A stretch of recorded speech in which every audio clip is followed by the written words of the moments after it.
Hey everybody, this is Reformed Orthodoxy here, and I almost forgot to make a video today. So, this is Chapter 7, The Game of Surviving Hitler, a Boy in the Nazi Death Camps. Okay.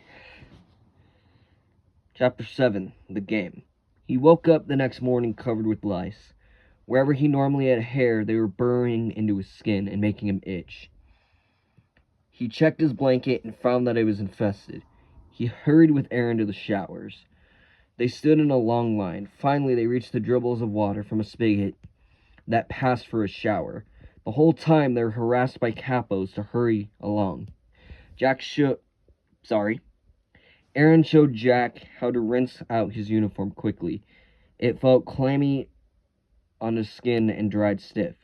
He shuddered, thinking what it would feel like to do this winter when it was cold. Crud, I just spit on my phone. Sorry about that. When it was cold. But lice carried disease. He had to stay as clean as he could. There was sickness in the camp. Men coughed and had stomach problems.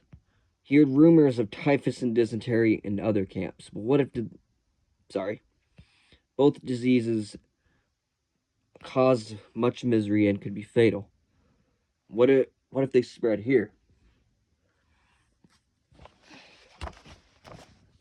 As days became weeks, he grew more sure of the camp's routine. Get your share of food, work hard, stay well, and stay as clean as possible, avoid beatings. That last one sometimes seemed impossible. Who could say how or why a prisoner was singled out by capos and guards? Blows were random, unexpected, and undeserved. A rubber truncheon across the back, a gun butt to the ribs, a kick in the rear or to the stomach. It happened all the time. Maybe you stepped out of line, or the capo didn't like you. They could curse you, they could take your food from you, or beat you to death. No one stopped them. For every dead prisoner, there was a dozen to take his place. You didn't expect a guard to do a kindness for you. That almost never happened, recalled Jack. The best you could hope for was one who didn't beat you or have his dog attack you for his amusement. Just for amusement. Somehow Hitler and the Nazi SS who ran the concentration camps convinced the German guards that Jewish prisoners were subhuman and that all prisoners, Jewish or not, deserved this brutish treatment. Jack knew the guards believed these things, for they said so often to the prisoners. There was no arguing with them. You could get your head bashed in for that. The capos were another story. All of them were prisoners, some Jewish. The capos wore special arm brads to identify them. The capos were in different barracks and had special privileges and could steal food before it reached the prisoners. A fat capo did it all the time. Other capos were in charge of work details. In all, there was perhaps one capo for every 50 prisoners. Jack learned that most capos had been in German prisons before the war for such crimes such as murder and theft. When the SS set up the vast systems of concentration camps, they moved these prisoners to the camps to help control the prisoners. Some capos were insane, some were sadistic, and some were not so bad. It would have been easy to despise them since they had extra food and privileges and had power over the prisoners. But Jack knew their lives were hard too. They stayed alive only as long as they followed orders. Jack chose not to hate them or the guards or the officers. Hate was destructive and served no good. To hate would consume his strength. Everyone in this camp, he reasoned, had been caught up by the events of the war. Everyone had a role to play. To conserve his energy, he had to stay as positive as possible, and hate was a negative emotion. Each non-Jewish prisoner had a colored triangle by his number to denote his crime. The fat capos was green, meaning he was a professional criminal. Jack was sure he was a murderer. Another prisoner in his barracks had a red triangle, so he was a political prisoner who opposed Hitler. Gypsies wore black, homosexuals wore pink triangles. Purple was for non-Jewish prisoners such as the Seventh-day Adventist or Protestant or Catholic church leaders who opposed Hitler. A large majority of the prisoners were Jewish. In some camps, but not all, they wore a yellow triangle. They were at the bottom of the prison hierarchy. By Hitler's definition, you were Jewish if you had at least one Jewish grandparent. You were Jewish even if you converted to Christianity, even if you had never been to a synagogue in your life. We were a race in Hitler's eyes, and belonging to it was a crime, Jack said. One night, a few minutes before lights out, an older prisoner named Moshe came up, who had been in 4 different camps in 3 years, stopped by Jack's bunk to visit, as he often did. Moshe had sad eyes and a raspy voice. He had been transported to his first camp by boxcar where many people died of suffocation. Jack assumed that Moshe liked to talk to him because he was young, for Moshe had been a school teacher and enjoyed teaching. Jack always listened politely to whatever was on Moshe's mind. That night, it was about how the concentration camps were run. You probably think all we do is repair bridges and the like so German soldiers are free to fight out at the front. But do you know that the camps are also a business? He asked Jack. All able-bodied German men have been drafted into the army, leaving only the women to work in factories, so the SS leases us to them. The SS gets rich, and we are worked as slaves. Conditions in these factories are terrible. I know, I've worked in them. But not everyone who is Jewish can work, Moshe continued. So what does Hitler do with them? He lowered his voice. I hear stories. Who knows if they are true? In some places, masses of people are taken straight to killing camps rather than work camps like this. Here, they kill you slowly with back-breaking labor and nothing to eat. But in these special camps, people are told they're going to take a shower, and many are crammed into huge sealed rooms, and they're gassed to death, and their bodies are taken to the crematorium. This picture here shows some children were imprisoned in the camps, like these Polish children at Auschwitz, before they were sent to the gas chambers. Jack didn't believe him. Why would they do that? It makes no sense. Moshe shrugged. We're Jewish. Hitler wants us all dead. I think it's true. Later, Jack shared this with Aaron. I've heard all those rumors, and you should pay no attention to them, he said. Not even the Nazis are that inhuman. If the Nazis wanted us all dead, they're already doing that. Did you try to survive a ghetto? In the ghetto in my town, they starved us. Whole families died. When I shave new prisoners, I see who will not last here more than a few weeks. It's not just because they're weak and aren't able to do the work. It's also because, unless they've been in the ghetto, they do not know how to live without their freedom. You must feel sorry for them, Jack said. No. But they're fellow prisoners, Jack argued. Surely you feel sympathy for them. Jack, Aaron said firmly, this is a place of endless sorrow. Think of only those closest to you. Think of only yourself and those closest to you. If you allow yourself to feel emotion, you'll die quickly. But Jack struggled with his feelings.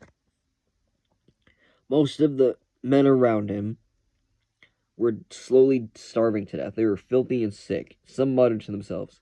Some cried for their wives and children. They cursed the SS, the Nazis, Hitler, and God.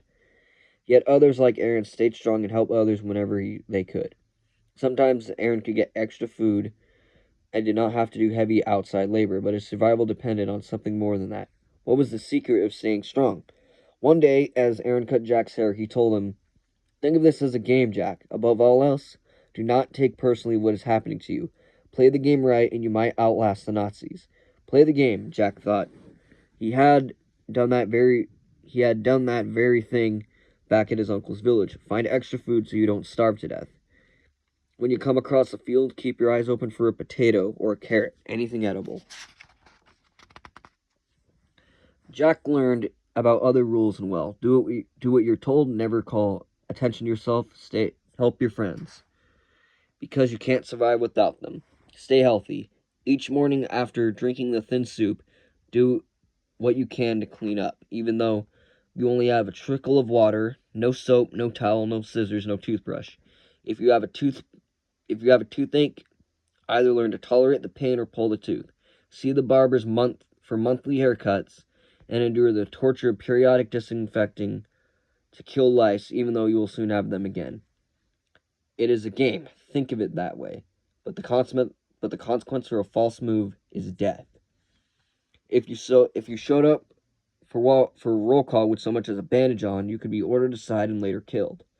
You were beaten for any reason and no. If you were beaten for any reason and could not work, then you were killed. But do not take it personally. This picture shows women who survived the selection process at Auschwitz, and they had their heads shaven, and they were issued uniforms. This goes for men as well.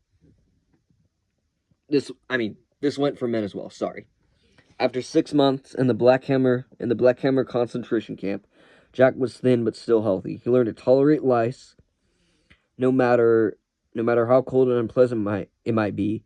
He rinsed his uniform whenever he could. With Aaron's help, he was not starving. At times, he was so hungry he ate bark from trees and mushrooms in the forest, although he knew they could be poisonous. Then one winter morning after roll call, Jack and several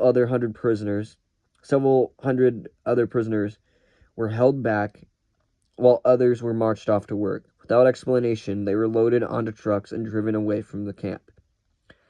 Jack thought he would freeze as the wind whipped around him. It was a snowy day. February, someone said, the year 1943.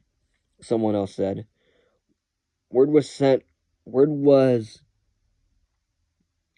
around that they were being moved to a different camp. It was true. Hours later, they were processed into a new camp. Jack was filled with anxiety. As awful as Black Hammer had been, I knew what to expect. Now I had to start over at a new place, and Aaron was not there to help me. Most of the prisoners in this camp, like the last one, were Polish, German, or Russian. The SS guards, as always, were German. Jewish prisoners who spoke Yiddish could understand enough German because of the similarities in the languages.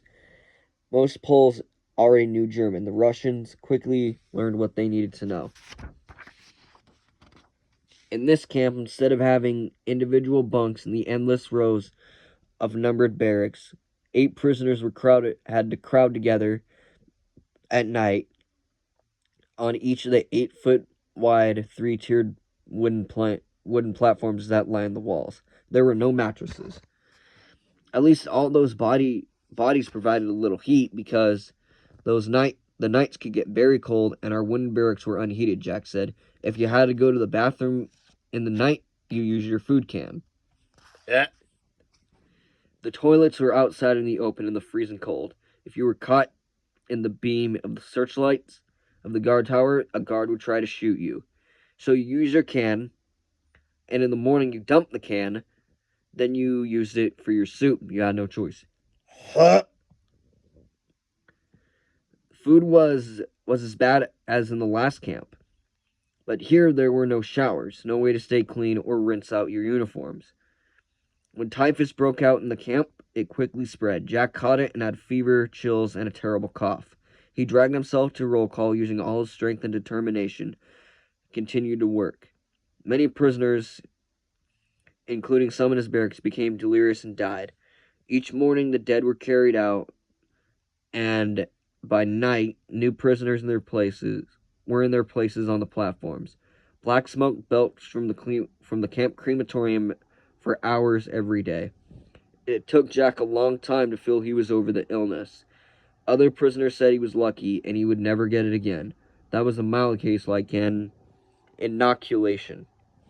Jack was still in the game. He wished he could tell Aaron. And on Monday, we will read Chapter 8, Hour by Hour. Have a good night.